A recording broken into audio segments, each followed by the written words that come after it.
ಯಾಕಂದರೆ ಮೋದಿಜಿಯವರು ನಿಜವಾಗಿಯೂ ರಷ್ಯಾ ಜೊತೆಗಿನ ಸಂಬಂಧವನ್ನು ಇನ್ನಷ್ಟು ಗಟ್ಟಿ ಮಾಡ್ಕೊಳ್ಬೇಕಾಗಿತ್ತು. ಬರೀ ಹೋಗಿ ಬಂದರೆ ಆಗೋದಿಲ್ಲ ರೀ.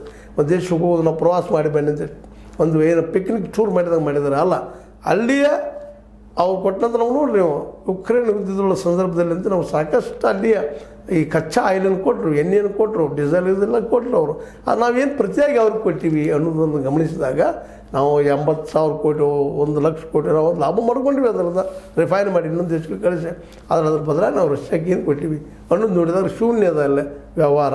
ಹೀಗಾಗಿ ರಷ್ಯಾನು ಈ ಸಲ ಯಾಕೋ ಏನೋ ಭಾರತದ ಜೊತೆಗಿನ ಸಂಬಂಧದ ವಿಷಯದಲ್ಲಿ ಒಂದಿಷ್ಟು ದೂರ ಸರಿತಾ ಇದೆ. ಹೀಗಾಗಿ ಭಾರತ ಏಕಾಂಗಿಯಾದರೂ ಸಹ ತನ್ನ ನಿಲುವಿನಲ್ಲಿ ಬದಲಾವಣೆ ಮಾಡಿಕೊಳ್ಳಾರದು ಸ್ವಚ್ಛವಾಗಿ ಸಿಂಧೂ ನದಿ ನೀರನ್ನು ನಾವು ಬಿಡುವುದಿಲ್ಲ ಅನ್ನುವಂಥ ಮಾತನ್ನು ಹೇಳಿದ್ರಿಂದಾಗೆ ಪಾಕ್ ಇದಕ್ಕೆ ಏನು ಮಾಡ್ಬೋದು, ಒಂದು ಅದ್ರ ಮುಂದಿರುವಂಥ ಹಾದಿ ಯುದ್ಧ ಮಾಡಬೇಕು, ಇಲ್ಲಪ್ಪ ಅಂತಂದ್ರೆ ಭಯೋತ್ಪಾದನೆ ತಡಿಬೇಕು. ಯುದ್ಧ ಮಾಡಿದರೆ ನಿಶ್ಚಿತವಾಗಿ ಭಾರತ ಈ ಸಲ ಅದನ್ನು ಬಿಟ್ಟುಕೊಡ್ಲಿಕ್ಕಿಲ್ಲ ಅನ್ನುವಂಥ ಮಾತುಗಳು ಕೇಳಿ ಬರ್ತಾ ಇದ್ದಾವೆ. ಚೈನಾದಕ್ಕೆ ಸಪೋರ್ಟ್ ಮಾಡುವುದಿಲ್ಲ ಅಂತಲ್ಲ, ಆದರೆ ಒಂದು ಅನಿವಾರ್ಯತೆ ಅದ. ಯಾಕಪ್ಪ ಅಂತಂದ್ರೆ ಭಯೋತ್ಪಾದನೆ ನಿಲ್ಲದೆ ಹೋದರೆ ಭಾರತ ಅಭಿವೃದ್ಧಿಯಲ್ಲಿ ಸಾಕಷ್ಟು ಕಟ್ಟು ಬೀಳ್ತದೆ ಅನ್ನುವಂಥ ಮಾತನ್ನು. ಅದಕ್ಕೆ ಯುದ್ಧ ಮಾಡಿದರೆ ಇಬ್ಬರಿಗೂ ಲಾಸ್ ಅದು.